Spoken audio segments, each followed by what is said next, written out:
ahead and start the show. Welcome. Over the Top Podcast Sports Edition. It's your boy HD here with the Over the Top Podcast Sports team, the number one team of sports podcast in the United States. We're gonna start with the Playmaker G. What's going on, man? Hey man, how you doing? Good stuff. Good, brother. Good. Q, what's going on with you? Happy Happy Juneteenth, whenever you see it. Happy Father's Day, whenever you see it. Happy Pride Month. When y'all done rapping, when you done introducing everybody, circle back to me, please. Well, you give a lot of orders there, sir. But we will. RJ, what's going on? Please. Man? Did I not say please? I'm doing good. He did say please. I'm doing good, man. I'm doing excellent.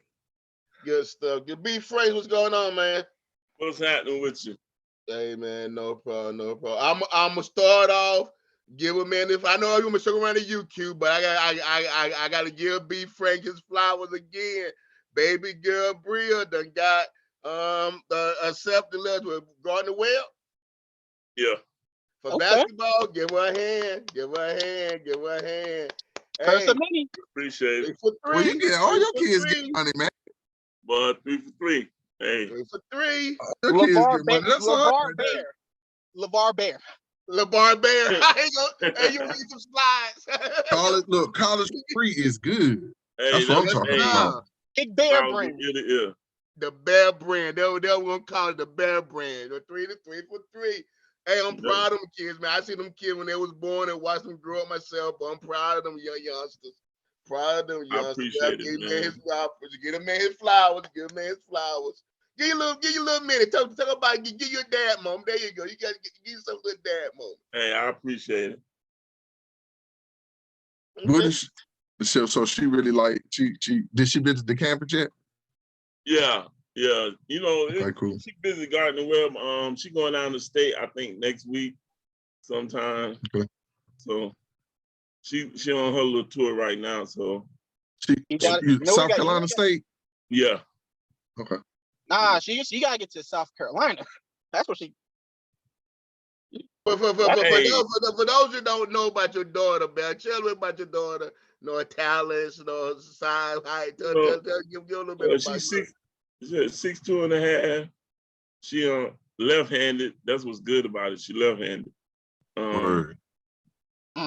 She can go, but she gotta get to the point where it's every game. You know, she got to turn on every game. She don't turn on every game yet.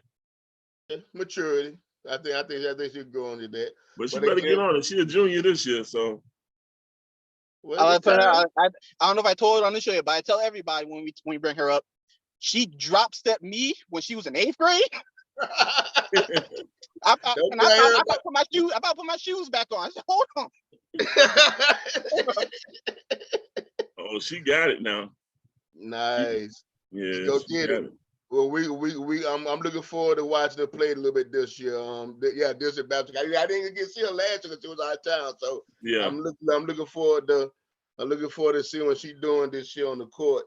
Q, I'm circling back around to your house. What's up? Thank you. Since we are going to talk about the NBA Finals in February, so I would like to take this moment in time for everybody to say that I was right. Because if we all remember, when we said the playoff predictions, there was only one person on the show who said this group of people would win the NBA Finals. I believe someone here picked the Lakers, someone picked the Celtics, someone picked the Sixers, but one person picked the Denver Nuggets, and that was me. So I take this time to accept y'all apologies. I don't know about no apologies, but I will. You sound like congratulations, maybe, you know. Yeah. Good pick. I'm a Lakers fan. I wish Lakers made it to the finals. But hey, I would say good pick, but I wouldn't say no apologies. It wasn't no good pick. No one picked the Nuggets. It was just me. They were the number one seed. Yeah, and they had and Playmaker. People had them losing to the Suns. People had them losing to the Lakers. People had them losing to the host of this show said Heat in 6. I did. He was trying to be the contrarian. He was trying to be professional. That's what it was. It's just good programming. That's all that was. Good programming. Hey, He was man, trying to One be. person here Keep it said the Nuggets were winning it all. One person here said Joker will be the Finals MVP. And what happened? That man averaged 30, 10, and 10, 30, 12, and 10 for the whole playoffs. Oh, I still, playoff? although, The whole playoffs, he averaged 30, 12, and 10. I mean, I'm not gonna hate on it. I'm not gonna hate on it. You know, can I honestly say you have been on a. I'm gonna give you your props. You were on that whole Duffy train way before any of us, because we all, when we had the MVP debate, we kind of I believe that Embiid was the MVP. He deserved to be the MVP. So, but I always believed that Denver had talent. I didn't know how they would put it together, because I can't say that I seen he the point guard, truthfully, in the truest sense. But so I didn't see somebody that was a facilitator that would be able to be elite to beat a lot of those teams. But if you think about it, a lot of those people in the West fell off like flies, man. Like the playoffs, the regular season was great. Like actually a lot better than it's been in years to me. It was great. And then the playoffs, huh? I would say great basketball. And then the playoffs, just a lot of those teams had injured players, or they hadn't played well. Like Chris Paul getting hurt. I think that affected the Suns, and I think that was one of the things. Because I think if they had a true facilitator, it would have been a tougher. They still didn't have a bench. I mean, they not only did not have a bench. Let's say Chris Paul stays healthy. You know, if Chris Paul's healthy, Murray is giving him hell for the whole series. No, they probably would have put Booker on Murray. They ain't gonna do Chris Paul. Giving him hell still. I think Paul with the mid-range game would have been able to be competitive. And I think the one thing that's really kind of tough about it is, like, I don't know to say that KD felt comfortable at all. But, you see how people do you, because, man, once he left, they was like 36 is good with the departure of Paul. So that meant Booker being one and 37 being up. But I didn't have Phoenix win anyway. I always thought, even with the trade, I thought it was a year too early for them. I thought they needed another year. I wasn't counting KD getting hurt. They gave up too much. They gave up too much to be any type of contender. Yeah. That trade cost them entirely too much. Yeah. One thing I want to say, we'll hop back. That makes me question. Two things. Coaching matters. The two best coaches made it to the finals on both sides. Mike and Eric Spoelstra. Now wait a minute. Now we're getting a little bit ahead. We're getting ahead. Congratulations. Congratulations. But we get a little bit ahead. The two best coaches. Hold on, Gary. Jump in there, Gary. Jump in there. Can anyone name a better coach than Mike Malone and Eric Spoelstra? Yeah. Monty Williams, who just got fired from Phoenix. Steve Kerr. And by the way, Steve Kerr. Okay. And did either one of them make it out of the second round? This year, no. I don't think that's reflective. State was out of the second round. One got out coached by a rookie coach in Bear. We both know Devin Ham ain't that good a coach. The other one, hey, say you have a Popovich still in the league, sir. Who? Greg Popovich still in the league. He ain't retired yet. He ain't retired yet, but Jesus Christ, he ain't retired yet, sir. But Jesus Christ, Greg was about to retire until he had a 7-1 Frenchman fall in his lap. But look at the history. I don't think he's gonna coach him long anyway, though. And he's not. But can we stop talking about nostalgia? We're talking about right now. Okay. Listen. Right now, I cannot put Malone there because he had the number one seed. He had the better team.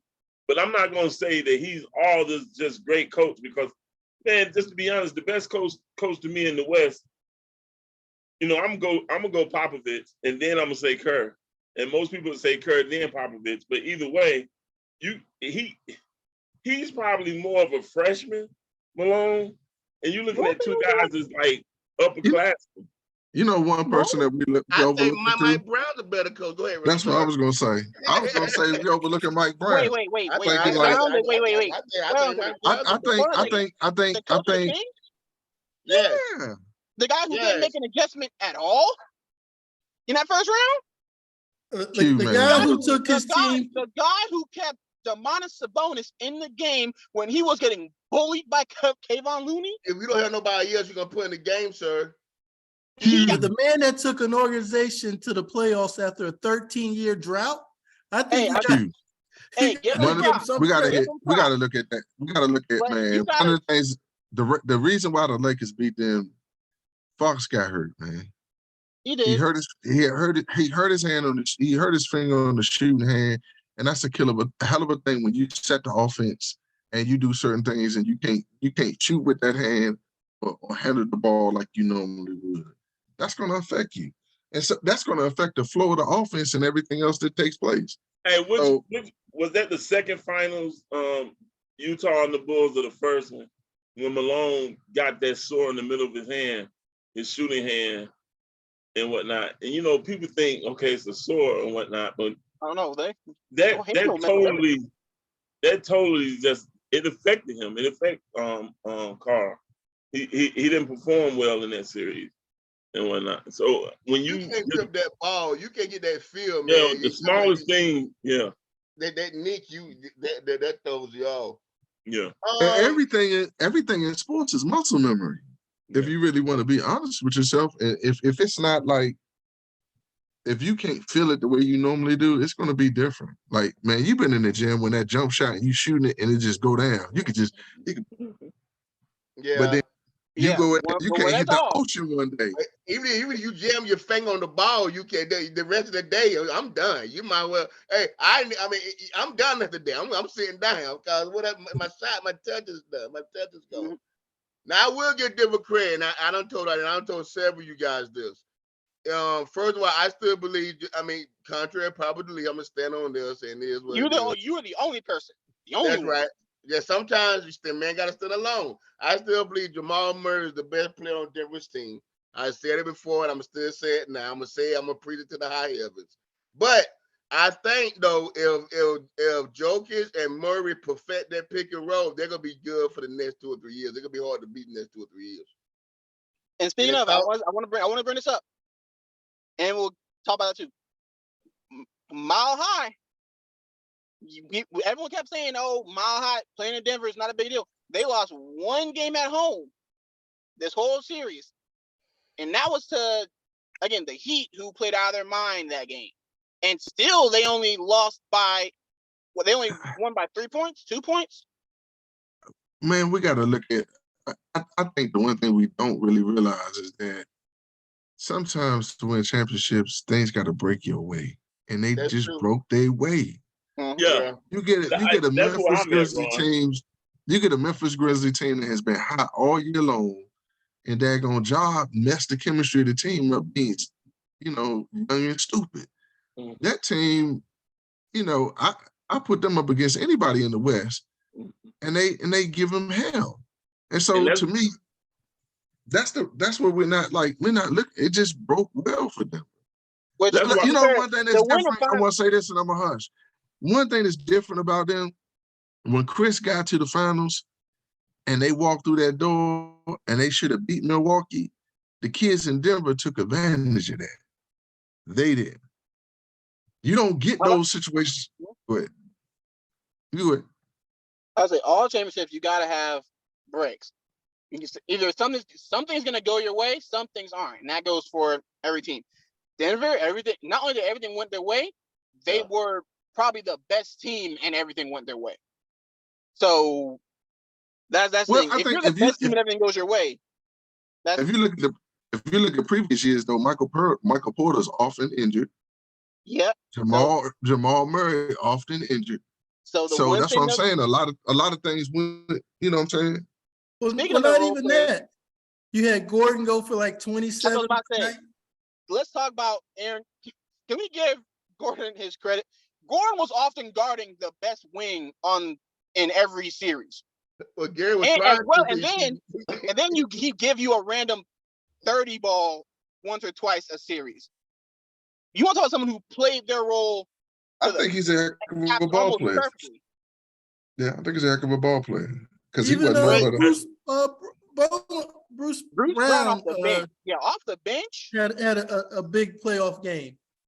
So yeah, they had guys to step up at key moments. It wasn't just their two superstars. They had other people step up.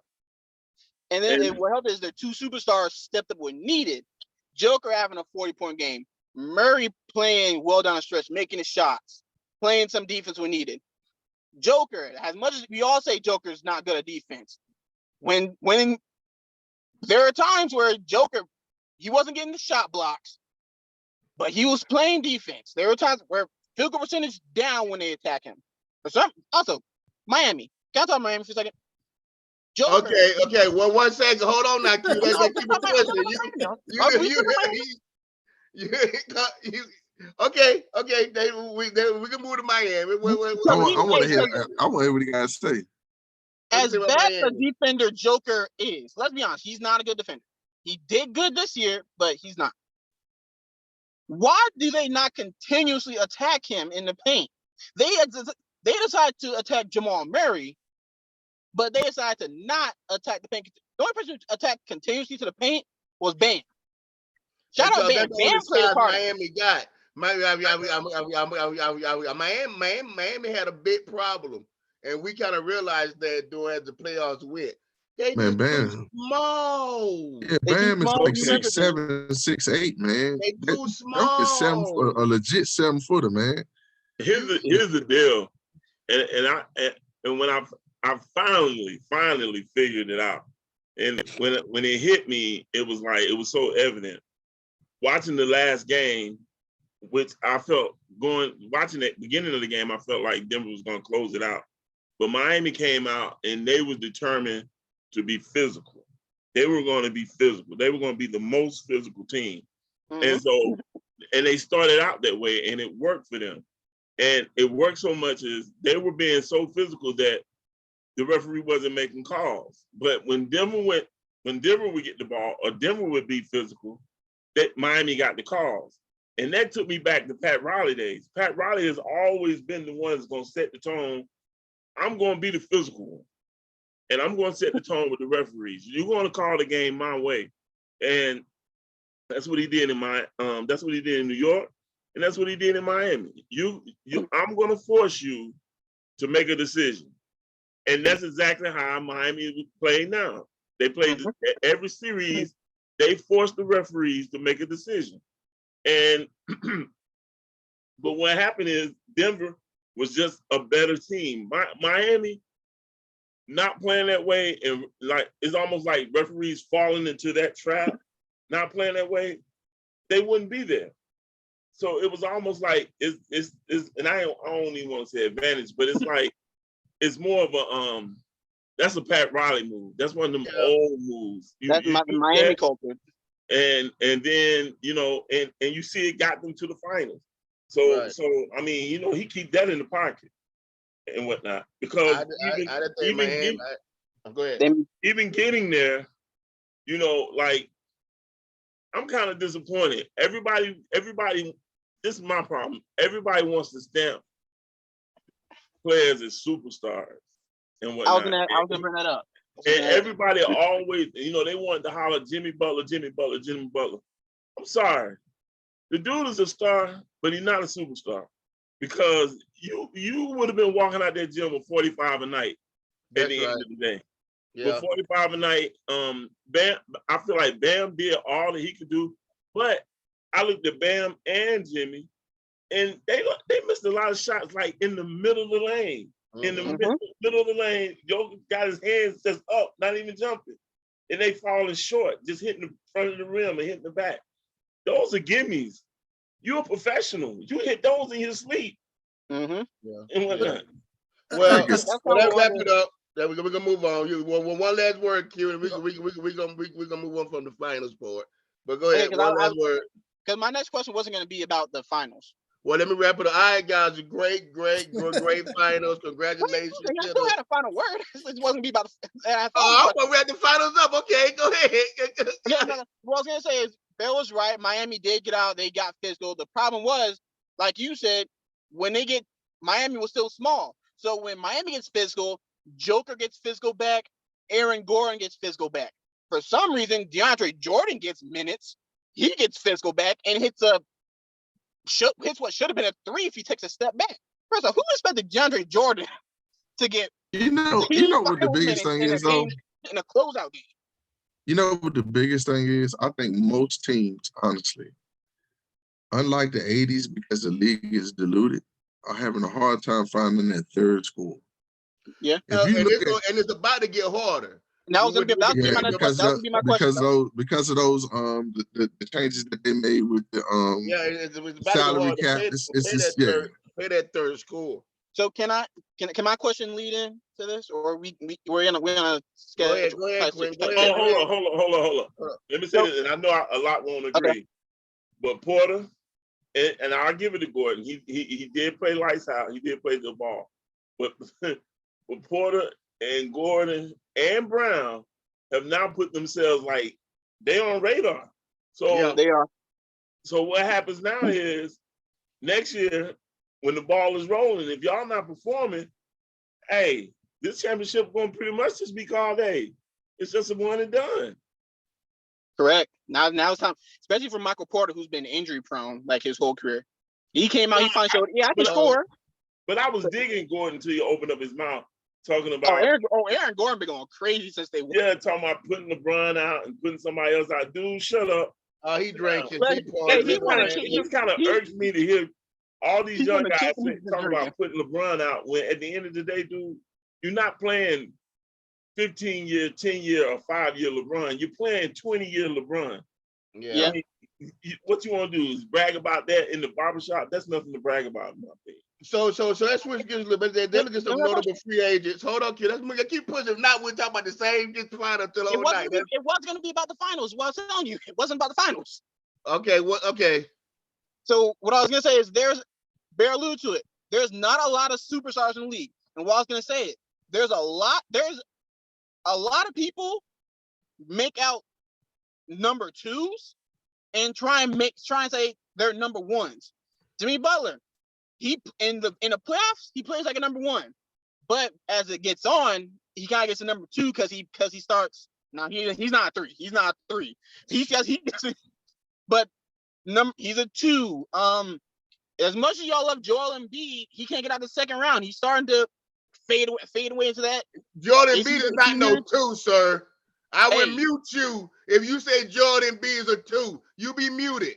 You be put out tonight. If you take Joel Embiid, who's the league MVP, 30 points a game is a 2, you will get banned tonight, sir. You will get banned tonight, watch sir. This. Playmaker. Playmaker. Really? Watch this. Playmaker. Who did he say the number 2 is in Denver? He said Joker was number 2 because he liked Murray as the number 1. And Joker averaged how many in the playoffs? So are you telling me? Hold on. And Joker has how many MVPs? Hey, so wait a minute. So you telling me? And I don't even gotta go back to them anymore. Hold on, no. Did Gerald Embiid a 2 or 1? I need to answer. He's a 1 right now, but if he can't keep, he's always been. When has he ever been a 2? If he can't make it out the second round, we have a conversation. Wait a minute. I think I can bridge the gap here. So Embiid is definitely a number 1. The issue that he has had is that they don't give the man any relief. There's nobody backing him up to give him quality backup minutes. So he has to play heavy minutes and he has to dominate every game for them to be competitive. So they put so much on him night in, night out, that when you get toward the later part of the rounds, the man just can't perform at the same level that he could when he was in the earlier rounds. Thank you for I'm gonna tell you right now, Jimmy Butler said it. You signed Josh Harris over me. Tobias, but yeah. Correct. Tobias Harris. I always call him Josh. I messed that kid's name up. the 76ers did think Tobias Harris was a 2, which that was terrible by 76ers. Nah, But- the 2 guard there and from Kentucky can go. Maxey, I don't know the young man's name, Maxey Maxey. I is wanted to say great. Maxey, but I wasn't sure. He can go, and B can go. But if you really look at the league, break it down, man.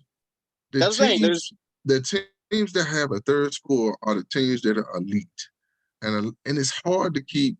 Like if you're talking about the way the contracts are now, people like Kobe Bill, man, he can choke the Wizards roster with a $55 million. He's what? He's another one that they said Wizards try to say he's a 1, and he's a 2. And if you want to say he's a Bill, and if you want to say he's a 3, he's the third best man on the team. Yeah, he would be a 2 or 3 in most other teams where there's a true alpha. But Bill could, like my man told me, he said, man, Ron, he said Slim can go. And I was just like, yeah, right. Bradley Bill in Miami. Bradley Bill can go to a couple of squads. He wouldn't go to Miami. Let me tell you why. And be very successful. I can tell you why he wouldn't go to Miami, because Oladipo's about to come back off injury, and Tyler Hero is about to come back. The guard in Miami is set. Right? Let me ask you this question. Let me ask you this question. I'm gonna ask you this question. Hypothetical. If Hero and Oladipo done blew out the same knee in 2 years. So I'm gonna ask you this question. Even if he was healthy, even if Oladipo was healthy and Tyler Hero was healthy, do they compete with a healthy Nuggets team? And so Oladipo would have guarded Murray, because Oladipo's a great defender. So he would have guarded Murray, and it would have taken Jimmy Butler off of Murray, which would have gave him more space on offense. Hero would have been able to match Bruce Brown off the bench as far as scoring goes. Now you're saying trade both of those for Bradley Beal, who he'll give you 30, but he's not that great on defense. Yeah, but you got to think about this. One of the things that really impacted when you start talking about ACLs is lateral movement. And I'm talking his lateral movement. We're saying he's a great defender, but he can't move like he used to. That's true. That's true. That is very true. He was explosive. And when I say explosive, he could jump out the gym.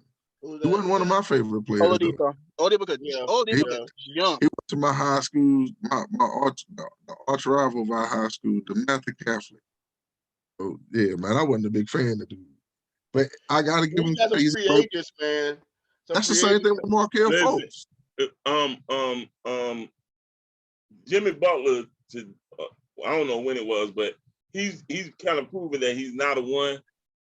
I've never really heard him ask for help, but I guess he was training sometime this week, and he started hollering his Damon time. And my thing is, now you begging for help. I don't like that. Jimmy Butler has the mentality of a 1. I don't think that. I don't think he have a mentality as a 1, because he's not aggressive. It's been too many times. It's been too many times this playoff series. He drove to the basket, and instead of looking to score, he throwing it out to a 3-point person looking for a shot. Once or twice. Wait, we talking about Jimmy Butler. We gave Jimmy Butler praise, saying if Jimmy Butler said, "Well, run through a wall," he said the Miami Girls will run through that wall. He will, but that don't make him a 1. But that don't make him a 1. And that don't make him a 1. He's a great player. He's a great player, but he's not like if you were sitting there saying he couldn't, like, you can never say he's a second team or above all NBA. You can't say that about him. Now, one thing I like about Jimmy gonna give you everything. He's maxing out his talent. He really is. Like, I got to give him credit for that. Like, that's one thing. Like, you know why people don't like Ben? Because Ben has a lot more talent than in his body, man. His body, you look at Ben, man, that dude is a honest, goddamn. It don't make no sense how he look. But it's got to be here and it's got to be here. And this right here is, and that right there is, and it's mental. Can I ask a question? So is it just points that make you a number 1? You just got to be able to score a bunch of points? Is that because Because that's kind of what I'm hearing. If you can't score 40 points a night, then you're not a number one. Is that what we're saying? No, I would say even LeBron never scored 40 a night. LeBron will always score anywhere between 25 and 27. His most was like 30, but LeBron was always the number one because how he facilitates. Joker averaged 24, 25 this year, but he controlled the game because he could average 10 assists, 11 assists. So scoring isn't always matter because how about this? Kevin Durant scores 30, but we all know Kevin Durant's not a leader. He's not he's the best. He's probably the best scorer in the league. Well, he's taking a step back, but he needs a leader. That's the problem with Boston. They don't have that leader, and their leader is someone who averages 15 and can't shoot a three. They do, man. The kid, I mean, Tatum got hurt in the beginning of that game. He rolled his ankle. He wasn't right. But here's the thing you got to look at. I don't necessarily think that I don't necessarily think it's scoring. You know what I think it is? Mentality. If you understand mentality and you understand the flow of the game, and so if you can make the people around you better, then sometimes it's going to call for you to score points. That's why, like, I hate to say this, man, and I don't want to give no credence to Scottie Pippen and that messed up stuff he said. Oh, he's been going crazy. But if all you do is score points, are you creating an opportunity for people to win? Jordan even admitted himself is when he started to trust his teammates, that's when they won. And that's what daggone what I can't even think of the coach name. Pat Riley. Phil kept pressing him, man. You gotta trust the guys. You gotta trust the guys. Because they're gonna shut you down eventually, or they're gonna let you get theirs and nobody else is gonna get theirs. And that was that's the beauty of maturation. So when Jimmy trying to get these other guys involved and they couldn't hit the shots, now he's no longer number one. He had no support from the perimeter. Wait, hold on again. I like to take this point in time. You're muted, and I'm gonna talk while you're muted. You're muted, Pops. I like to take this point in time to say, shout out Duncan Robinson. Because Duncan Robinson, like 2 or 3 games, he'll go on a 10-0 stretch by himself in the fourth quarter. So it was people like Gabe Vincent couldn't make a shot. Caleb Martin was almost non-existent in his finals. I don't know where Caleb Martin went. I was shouting for him to be Eastern Conference MVP. I think a lot of that though is that these guys, like one of the players that was really balling out was a guy that was an unknown player for the Heat, and he made himself a lot of money. And when guys get you through those series, you can't, like, you know what's really kind of pissing me off, and this is a football statement, but prognosticators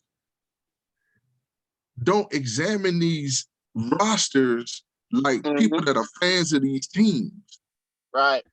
And you can see talent where other people don't see talent. And that's a lot of what's happening when you look at some of these teams, man. If you're in the NBA, you good. You really good. You really good. I wanna pick up that. Until I am paid, I'm just gonna. I feel like I'm gonna be honest. When I look at Stephen A. and Shannon and even Skip, when I look at all those guys, they say the things that they have to say. They make millions of dollars. They gotta say the stuff they say. Ain't no way in the world some of the stuff Stephen A. saying he really sitting back believing. Ain't no way in this world. Speaking of Stephen A. Oh, I wanted to say something. Can I pick back up from real quick, and then you go ahead. So what Ron said was true. If you're a team who watches college teams, a college basketball team, college football team, you know who your players are. You know, hey, he can do this, he can't do this, because you watch him more. You probably watch them more than some of the scouts do, especially if it's an unknown or like a lesser known team. So you know, hey, DK Metcalf was a good example back in. Everyone knows DK Metcalf. You tell him to go. When he went to the combine, they said, "Oh, he can't run routes. He can't run this, can't run that." And people watch DK Metcalf. They're like, "Cause he doesn't need to. He's 6'4", built like LeBron. His injury history you run a deep ball and you throw it up to him." his injury history got him. You know, he broke his back or something crazy like that. Like it was crazy. That's what he got did. him. I forgot about that. No, but if you Yeah, remember he broke his the back. combine, it was the combine. They said, "Oh, he's physical. He was doing all this. He's doing the jump in, long jump." But they said, "Oh, he can't run an in route. He can't run a slant because you don't need him to. Tell him to. You throw him a back shoulder. You throw him a curl. You throw him a streak. You throw him a post, and tell the receiver. Tell the safety, hey, safety, you too small. My receiver is 6'4", 230 pure muscle, and I'm gonna throw it up to him. They trainer a lot of scouts overthink things, and that's why you get good players in the later rounds. It's not it's just not just the scouts though. It's the prognosticators because when they look at when they look at athletes, they looking for production already. And there are some players that are going to come in and going to excel and they're going to bring production. But I'm going to tell you what's really bad for the NBA, and this is the problem that we're seeing right now. When Tim Duncan came in, he was ready to average a double-double, 19 and 12. When Patrick Ewing came in, he was ready to average a double-double, 19 and 12. When Allen Iverson came in, he had been through the wars in the Big East and it could average that, 18, 19 points. Ray Allen, the same. A lot of those guys in the ACC, SEC, the same. The real problem is, man, there's not any player development in college anymore. And a lot of these guys come through these leagues and they're AAU circuit players. And so you're looking at dunks. You're not looking at any drop steps and footwork, any of those things. The development league supposed to be for? Isn't that what the development league designed to do? The G League? You're not taking your number one overall. It's a mentality, Hank. It's a mentality. I listen to, man, I'm gonna tell you something. I like listening to No Chill Gill. Gill know the game. People can say what they want about him.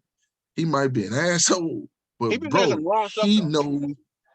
Who is this? He know the game though. Yep. And if you listen to him talk, he was saying, he's saying, man, a lot of these, like they said something the other day, and I never really thought about it. He said, man, God daggone, when you watch the Jazz, they're gonna do that run through every time. And somebody, when they come down court, is gonna run and pop to the corner. And when he said that, I said, dang, yeah, people do, like the Jazz did do that. Jerry Salone did coach that. I said, so if you think about that fundamental aspect of things, or people are lagging and then swinging to the wings, there's a reason why they're hustling, going through, they're coming out, they're being on the wing on the other side of that pick and roll. You know what I'm saying? And that makes the offense work. That's why, like, if you look at what, like, I love seeing big men in the high post. I love Georgetown. I love Georgetown offense. I loved it when Greg Monroe and when Roy Hibbert were running the offense in terms of they come down, they set up. The only thing about it is just hard as hell to set up. You can't do it in the pros. I want to say that would be how training, because I was about to say that goes into how trainers train. You don't see people training how to be off-ball players anymore or how to be post players. I would say that's a conversation. That's a whole show by itself. So I wouldn't even want to deep dive into that right now. That's a deep dive into how trainers train players nowadays. It ain't a deep dive. That ain't how they watered down the game. They don't teach basic micing drills no more. They don't want you running and jumping and they don't teach skill play no more. They don't teach post play no more. That's just the nature of how the game is played now. And that's all. That's the AAU circuit. That's the AAU. Like, you know what? This dude used to work with me. He used to coach the Kappa Diamonds. And I don't know if any of y'all, like, watch the tapes, but y'all remember Seventh Woods? I don't. He could, before my time. Oh my, go look him up. At about 14, 15, he was dumping out the gym. You hear me? Went to Carolina, and I hate to say this about the young man, but he struggled. Because he had maxed out, like he had gotten all he could out of his body. He matured earlier than everybody else. Right. And what you see in the AAU circuit is people are going for those highlights and those things But now, what I will say is that the stuff that I'm seeing with these mixtapes, kids can do more stuff at an earlier age, but they're not necessarily working on the footwork and the fundamentals. One of They're the not things about fundamentally sound. They're not yeah, fundamentally sound. every sport you participate in, if your Not footwork is not good, Not boxing, fundamentally sound. football, basketball, if your groundwork not good, you're gonna struggle. I think One, the No, I only just there's got- go two ahead, Bell. sports you can Go get ahead, away Bell. with, and that's baseball and I golf. Hold up, You know hold up, what? keep I'm gonna going, say Bell. this, and I'm gonna be My quiet. bad. I want to say one thing. You know why they said Embiid kept getting hurt? Because his footwork was bad. Awful. That's why he flopped, because the trainer Okay. told him to fall instead Okay, of go land back, on Bell. What his you feet. say, Bell? You know, I was just gonna comment on the AAU thing. That's my biggest thing now, is that especially these young men, they're playing AAU and they're playing all these games, but the thing about it is they're not playing anybody, because when you walk in the gym, you got 5 5-stars on one team, and then the team they're playing against don't even have Nobody. one 5-star. So you're not Man, I playing seen that anybody. with Zion. When Zion was down here in Spartanburg playing, he was like a mountain amongst mice on his Dude, summer. I think He like Zion was the gorilla, man. only. He was a you know mountain what? I amongst Zion's the gotta only person who played more competition in AAU than high school. I think he's the gotta only give person. him his props, because I really felt like he might struggle in college, only because I didn't understand why why his mom kept him in Catholic school compared to at least putting him in public school, allowing him to play better competition, because he didn't play any competition in Catholic school. And when he went Nope. when he played AAU ball, he did well. But my thing is, it's so watered down, and it's just a jump start. These young men now are just playing AAU to prepare them to play that 1 year college ball to jump ship. What do you think, G? Yeah. Yeah, I'm looking for the mute button, man.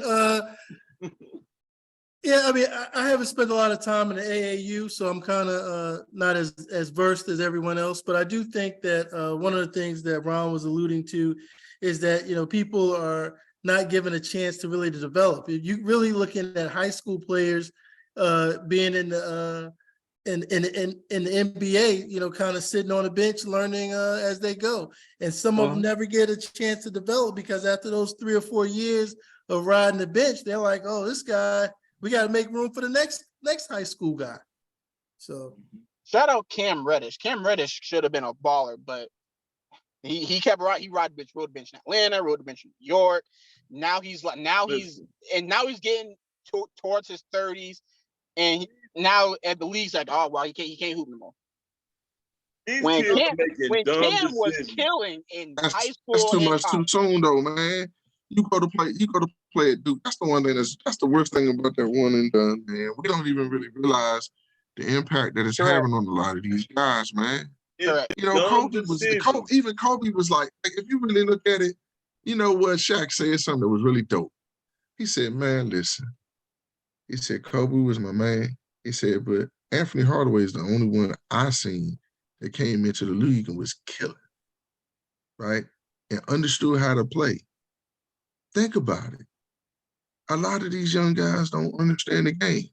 And the one thing that they said that Kobe said, man, is really dope. Like, I'm not, I got my issues with Kobe, but he said, man, I'm not going to pass the ball to you because your work ethic ain't good.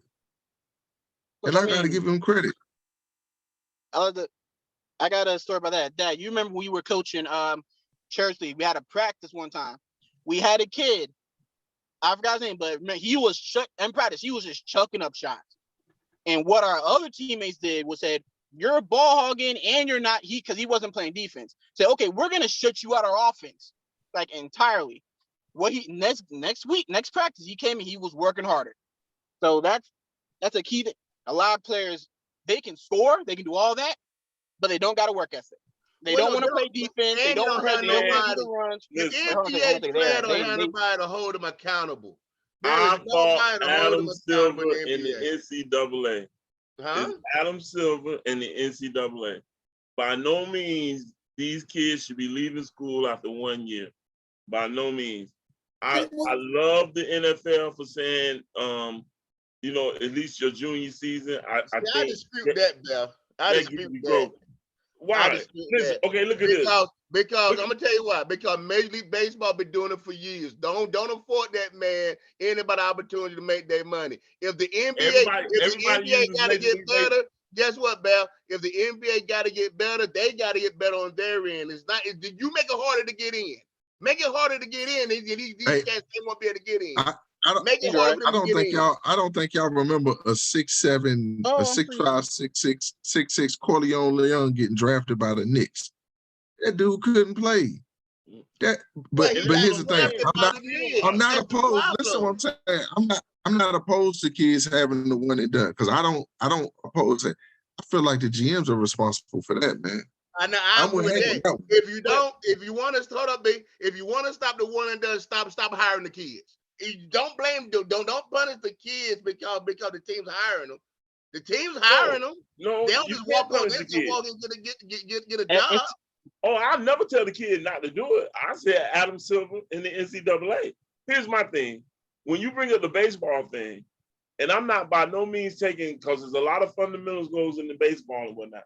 But even with baseball, they've always had they've had the minor leagues, they had the AAAs, they've had the different leagues, and you send them guys away for 3-4 years, and then they pop up and they're good.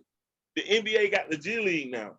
My thing is, when these kids are recruited, and I feel like this part of the reason why Coach K stepped aside also, when you start to recruit and you got to do this one and done, you're really competing with that one and done. Because look at it. Calipari should have, 5-6 championships from the one and dones that he's had and whatnot. And I'm not saying those kids don't do well, but what message are you sending? Well, if I'm an employer, I'm gonna hire the best who I want to hire. So it's not so. So my question is, it ain't the one. You don't restrict the one and done. The employer got to raise the standard of who you're hiring. I want these kids to go to work. I want to say you're right on that because further again. Go ahead. On back.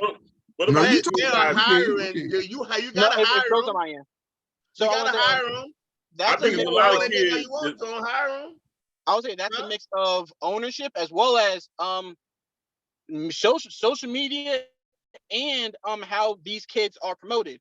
You see one and done players and they're promoted on ESPN like that. What you don't see ESPN promotes, the third year, fourth year, the junior or the senior that done carry the team. Jalen Brunson, for example, in that Villanova team. Brunson, Josh Hart, that Villanova team had juniors and seniors. They didn't promote it like that. And they definitely don't promote players overseas that's been playing professional since they were 14, 15. If you actually promote those players, if social media, media in general, First Take, Undisputed, and then owners actually say, hey, let's look at those players overseas, or let's look at the player with fundamentals who's a junior and senior, there'd be a lot better basketball because those players come in ready to play. The first year, they always take them a year or two to get used to the speed. It's not that, man. It's player development. It's player development. You know why the Eagles are so good and been so good probably the last maybe 5 to 10 years? They got rid of Chip Kelly, punk ass. I'm telling you. I don't want to curse on the show, but as an Oregon fan, Kim was hurt me. But one of the things that Howard Roseman, me and my pediatrician used to have some heck of a conversation. And he said something about organizations. When you have people at the top, they look at and they find players that fit their profile. Mm-hmm. Tomlin finds players that, like on Facebook, man, he a leader of men. I got a lot of respect for him. They find players that fit their profile. Steelers, like Rooney, when they hired Tomlin, they was like, he's a Steeler. He has a mentality that a Steeler has. And he looked at him, they looked beyond his color as a man, and they was like, no, I like this guy. He can do this job. What's happening with the players when they come out of high school, player development sucks in basketball and football. That's why the good teams that know how to develop talent win. That's why you look at organizations like in the major leagues. The Rays continue to develop talent, and they go from having to sell off, and then they have all this great talent. Agreed. You get the Angels, for example, suck at development. They got two of the best players in the league in history, and they suck at development. And so a lot of that is you think about the Dodgers. The Dodgers field system, what they call it, field system, they develop players. Like now, one of the things that, like one of my favorite teams when I was a kid, the Orioles, they built up from the ground up, and they're building the team, and the team is winning.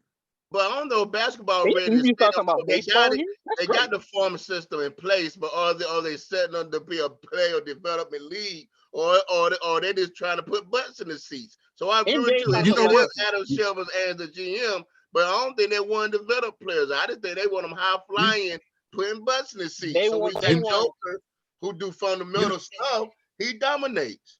They want the personality, and they hope the talent matches the personality. Sometimes it does, like Zion, the talent matched personality until a couple months ago when it didn't. Ja, the talent matched the personality until a couple months ago it didn't. So it's a lot of times they hope for that. How about you got Anthony Bennett? The personality didn't match the talent. He ended up being a 1 seed bust. But you know what they said though, man. Some of these guys go into CBA or G League and they kill, and then they still don't get opportunities because it's directly related to the things that teams have going on. And then I heard somebody say on one of the podcasts, he was a talented player. He said, "Remember, they didn't bring me here to score. They brought me here to play defense. And even though I can score, if I'm doing something opposite of what they need, then they don't need me on the court. They don't need you on the floor. So it's a lot of talented guys that are not even really getting the opportunity. Again, I want to talk about the Cam Reddish. If you ask most players who just got into the league, it's a story. They all have a Cam Reddish or Cam Reddish giving them 40. But players don't give them, the league doesn't give them, owners don't give them the time. They don't let them play. Jump in there, G. Yeah, I mean, I agree. I think what they do is they draft 4 or 5 players. They see who gonna work out.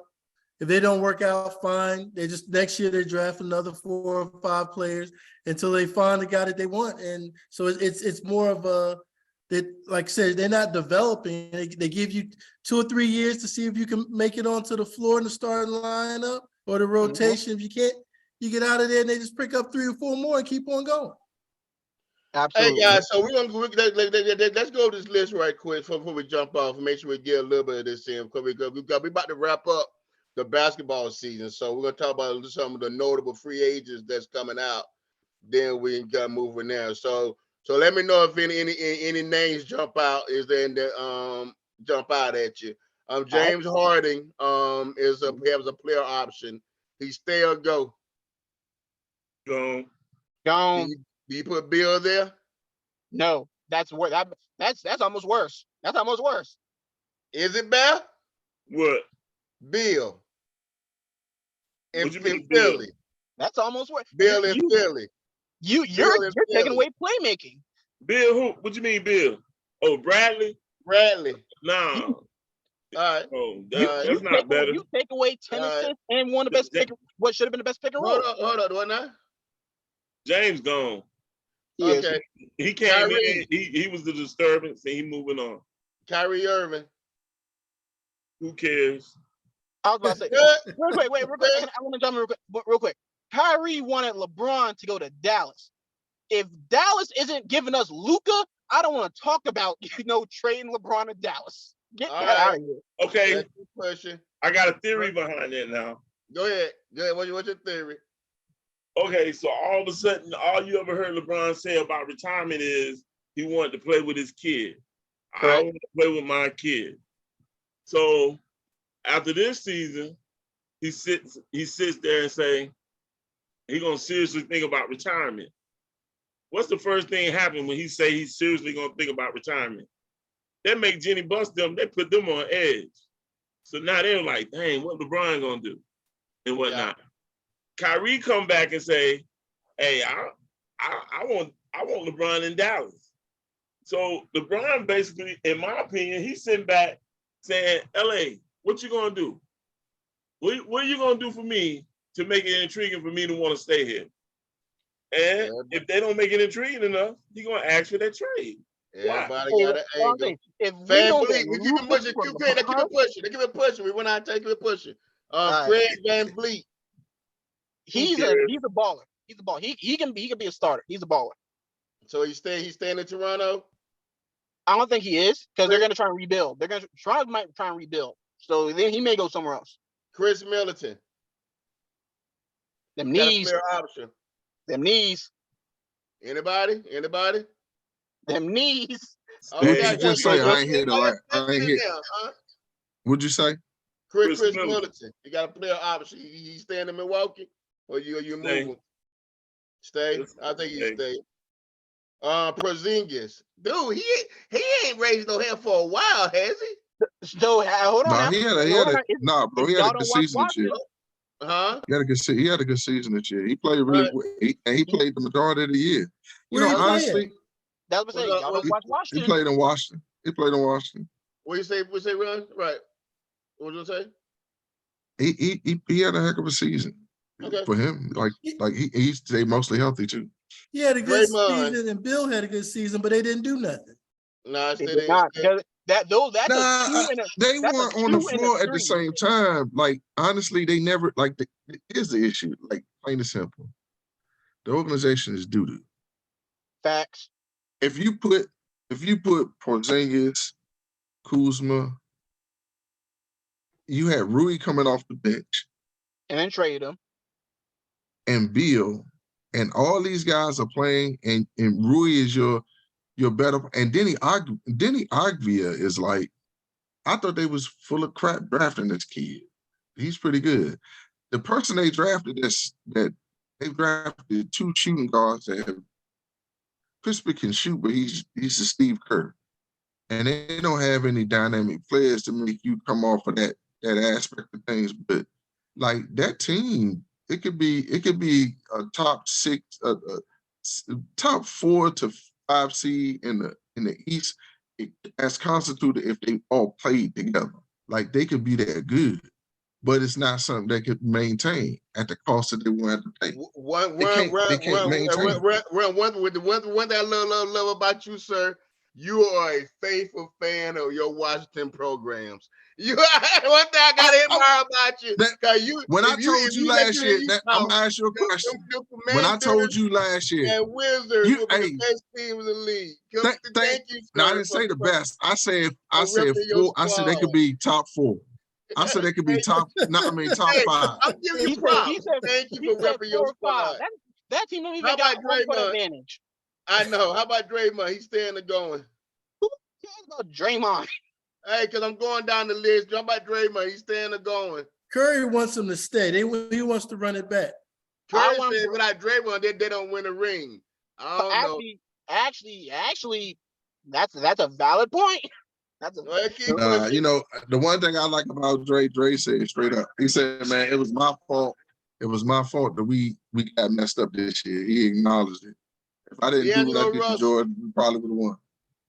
D'Angelo Russell. He can kick rocks. Yes. That's kick about it. Hey, we got some notable mentions: Russell Westbrook and Bruce Brown, and so we got some. But that's about it as far as the top notable free agent. Let's talk about Bruce Brown. Bruce Brown averaged 15 off a bench on a champion on the finals team. He's not get paid. So one thing about Bruce Brown is he better get in the gym. He better. Yeah, he lighting the butt. He better become solid because he got a lot of people he gonna have to answer to.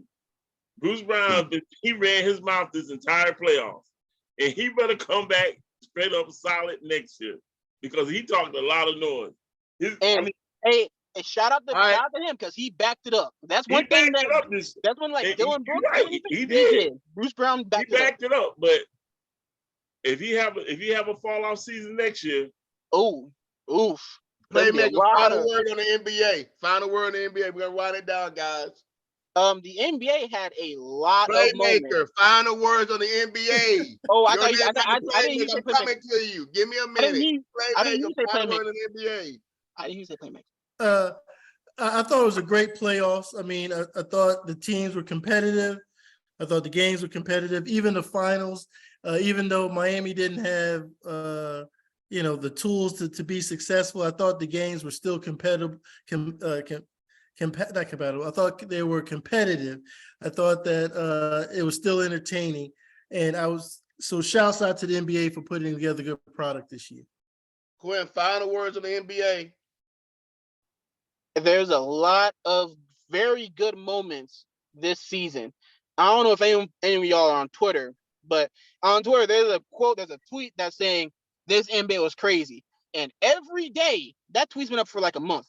Every day I see a different clip of a different team doing something that's like, oh, that did happen this season. Oh, that did happen this season. This season was a great year for basketball and then gave us a very good playoffs. And like Playmaker said, a very good finals of back and forth basketball. I think it was an excellent regular season. Oh, you said Bear or me? Oh, no, RJ, you. I think it was a great regular season. I don't think the playoffs lived up to the regular season because so many people got hurt and so many distractions. So hopefully next year it'll be a little bit cleaner and we get a settled on the court, more settled on the court than distractions and things that create the problems that I see. B. Franks. It was a decent season. The playoffs wound up being a lot better than I thought they were going to be. I did find somewhat a newfound respect for Joker, but he's still not top 10. He's still not top 10. But anyway, he's 28. Let him grow. He's 28, 2 MVPs, a finals and a finals MVP. Okay, go ahead, Bell. But yeah, that's about it. It was a pretty good season. I give it a strong B+. I thought it was a strong season too. Got a little Kyrie controversy. We got some young kids that got to grow up. So we got some off the field growing up issues. I got and I had the wrong pick. I'm gonna give Nikolai Joshi his credit. The only reason I'm gonna say this, and I'm be done with the basketball with this. The one reason, and I guess our generation, don't not an asterisk by his name because he's talented, but we just seen a lot of 7-footers do what he done in the past 30 years of me watching the sport of basketball. But what it goes to show that the big man still runs the league. I don't care. You want to go small ball all you want to. When all the smoke clear, guys, the big man runs the league. Hey, what a great show. That was the end of the basketball finals. Hey, guys, like always, may your next move be the game changer. Peace. Lakers won the championship next year.